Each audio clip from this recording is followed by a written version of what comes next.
Zakiyan kana jina da kyau? Kai mun magana da ƙarfi, me sunanka? A sunana Ibrahim.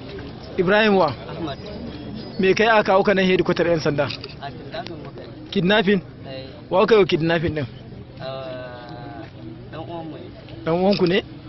Ya sunansa? Alhaji Ahmad. Da kuka ɗauke shi naira nawa kuka ce a baku?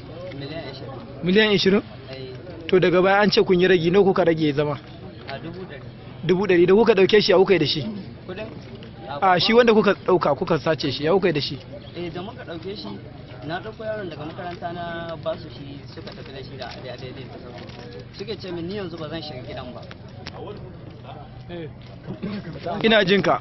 Ba zan fita da ba zan rinka shiga cikin gidan ba. Dan yaron gai ya ganni. In ya ganni ya sani. To yanzu tsaya ya aka kama ku? Ya aka kama ku? Wurin karɓar kuɗin? Ina yaron yake? Yaron da kuka kidnapping ina yake? Ina yaron da kuka kidnapping yake? Ina yake? Ya kuka yi da shi yanzu? Kwaya suka saka masa cikin lemu ya sha. Suka sa salatif suka rufe masa bakinsa. Da ya sha me ya same shi? A sun ce min da suka je suka dawo suka ga ko motsi ba yayi. Shi yasa kawai suka tarbude shi. Ya ne ban gane suka turbude shi ba. Suka rufe shi. A me suka rufe shi?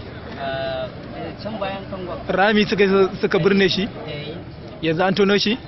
To yanzu gashi an kama ku da laifin wannan garkuwa da wannan yaro gashi kuma bayan nan kun kashe shi. Shin kuna da nadamar abin da kuka yi? Sosai ma. To yanzu wani shawarwari zaka ba matasa irin ku wanda suke aikata irin wannan aika-aika? Kawai su ji tsoron Allah kowa ya fuskanci abin da yake gaban sa kawai ya kai kansa cikin wani tashin hankali. Yanzu kai shekarun ka nawa gaba ɗayan ka? Waɗannan abokanan ka ne? Tare da su kuka aikata wannan aika-aika? To kai ka taɓa yi ne? Ban taɓa yi ba. To su kuma fa? Sun taɓa yi sau ɗaya. Sun taɓa yi? Ba su karɓi kuɗin ba yaron ma ba a yi fara waya da iyayensa ba suka sake shi. Idan mun fuskance ka su suka jawo ka ko kai ka jawo su? Su suka koya ma? Gaskiya ni shi ya fara jana ya fara min magana ga baki ɗaya. To Allah ya kiyaye.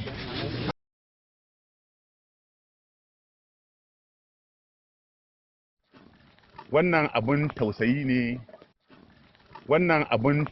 ne, wannan laifi da aka yi wanda ka baya maka ban kaɗo shi, watan ya nuna dabbanci, rashin hankali da rashin tausayi da duk abin da za a iya faɗi. Waɗannan su dai sun samu wannan yaro ya je makaranta a nan area na Karkasara, wata makarantar da kira Ahad. Suka dabara suka kyauce shi suka ɗauke shi, kuma abin mamaki suna da alaƙa da wannan yaro da mahaifinsa ko kuma ce da uwar wannan yaro da Allah ya kawo yanzu ba shi da rai. Bayan sun ɗauke shi sai suka fara kiran iyayen suna tambayan kuɗi miliyan 50. To daga baya da Allah zai tashi kama su nan da nan, wannan abin ya faru cikin awa 24. Ana kawo rahoton wannan abu ina ji sai na tada wannan sashin da aka ƙara mata zuma aka ƙirƙiro muka gyara ayyukan da suke yi. Nan da nan muka bi ta hanyoyin kimiyya da yanan gizo muka gano waye ya laifin, muka bi shi cikin wannan dare muka kama shi. Da muka kama shi muka yi mai a bincike na rubdugu, muka yi masa murr, sannan ya faɗi cewa akwai sauran mutane biyu da suka haɗa baki suka ɗauke wannan yara.